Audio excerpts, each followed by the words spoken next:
Hi everyone, I'm Ralph and I like music and blinking lights. A few days ago I received this parcel, so let's see what's inside.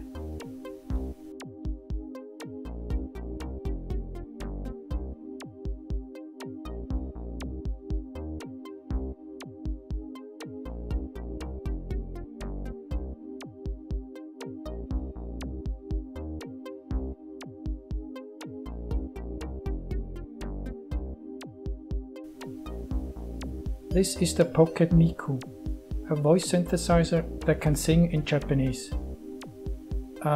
Before you rush to the comments, yes, I know this isn't a new thing.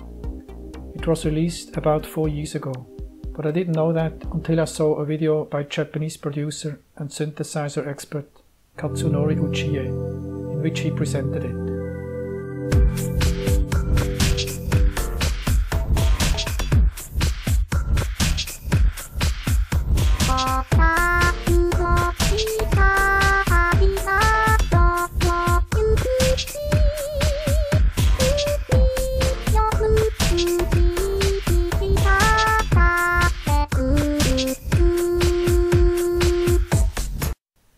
Once I saw it, I had to have one. And at less than $35 on eBay, it was kind of a bargain. The Pocket-Miku was released in 2014 by the Gakken company that brought you the SX-150 and SX-150 Mark II analog synthesizers. Like with these, you operate the Miku using a stylus, but in contrast to the synthesizers, the pad on the Miku looks and works like a keyboard. When you turn on the device and use the stylus, the device sings the note names. Using the buttons on the device, you can choose between 15 different lyrics for the Miku to sing, 5 of which are preset to the vowels A to O. 5 further ones are some pre-programmed Japanese lyrics, and the 5 last ones are for you to overwrite.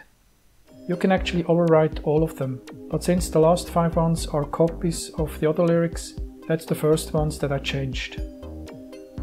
On the Miku website you can find links to 3 web applications that you can use to change various options of the Miku, including the lyrics.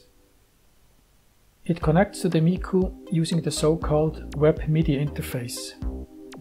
You need a recent version of Google's Chrome browser, because that's the only one that currently supports web MIDI.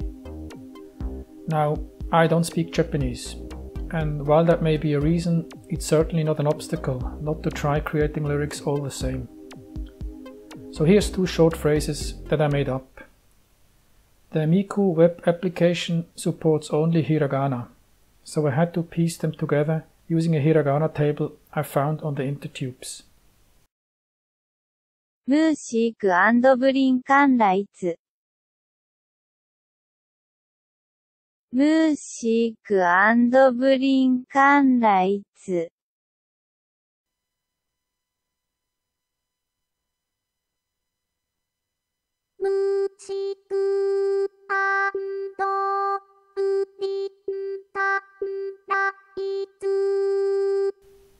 The result is kind of disappointing, to be honest.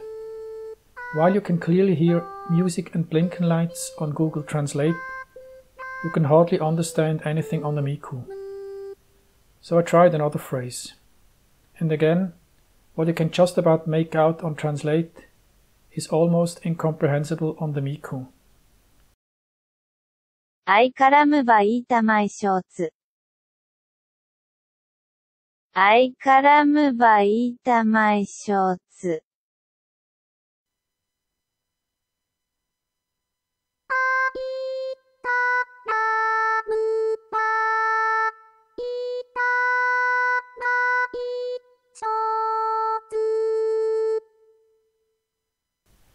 Now I do understand that certain vocalizations don't go together well, especially if they're not Japanese to begin with. But still, it does sound alright on Google Translate, so I'm not really impressed by the Miku's e-Vocaloid synthesis system. Incidentally, what is kind of scary is that what sounds like "Ay caramba, eat my shorts" actually means something in Japanese, namely, I'm afraid of you. Anyway, the Japanese singing voice on the Miku is kind of funny, for about 10 minutes or so. Perhaps that's different if you actually speak or are Japanese. But this is not the real reason I bought the Miku for.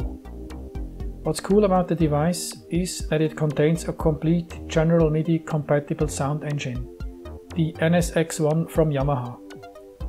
It's a multi-timbral, multi-part sound generator with 128 sounds to choose from, and also an incredible range of effects that can be applied to the sound. And to be honest, the sound engine sounds rather good. I mean, it's not a Yamaha motif or something, but then again, it's only $35, remember. So to showcase the sound quality, here's a little 5-instrument jam session I did on the Miku. That sounds disappointingly similar to the one on Uchiha's video, I'm afraid.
What's also interesting about the Miku is that it implements some sort of command language that you can fully customize. It contains commands that produce sounds, send MIDI back to the master or to the internal sound chip, set various internal states, and so on. These commands can be triggered by arbitrary combinations of buttons on the panel, by the keyboard, the power switch, or even when you plug in or disconnect USB. I could do a whole video about it if there's some interest. Just leave a note in the comments. So to summarize, I'm not really impressed with the eVocaloid singing synthesizer, while I rather like the quality of the GM synthesizer in the Miku. However, I'm quite intrigued by the command processor in the device, that deserves some further digging into. Was it worth the $35? Probably not. I mean, I bought a used but pristine Roland D10 for $50, and that's a real instrument, not a toy. Alright then, how to finish this thing? I thought, why not do a final test, a real Japanese song? The song at the end credits of Kill Bill Volume 2, Urami Bushi, sung by Meiko Kaji. First, I recorded a simplified, that's a euphemism for dubious, version of the background music on my Yamaha Mox and exported it as MIDI. Then I searched for the lyrics in the original Japanese. As I said before, you can only load lyrics into the Miku in hiragana. The lyrics I found contain a few kanji symbols, although some of them have substitutes given in hiragana. Assuming that the person who posted it knew what he or she was doing, I deleted the corresponding kanji and used the hiragana instead. For the remainder, I used a cool feature in Google Translate, that allows you to enter text in Romanji, a pseudo script using Latin letters, instead of one of the traditional Japanese scripts.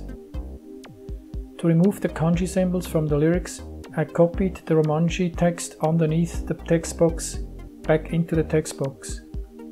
Google Translate will duly return hiragana text underneath.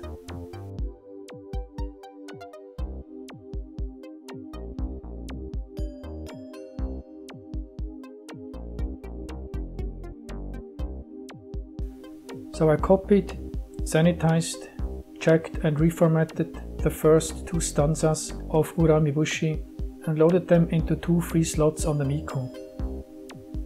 Apparently they were accepted, so here's the result. Before I leave you with Miku's rendition of Uramibushi, as always, thanks for watching and don't forget to like, share and subscribe for more music and blinken lights. Tschüss zusammen.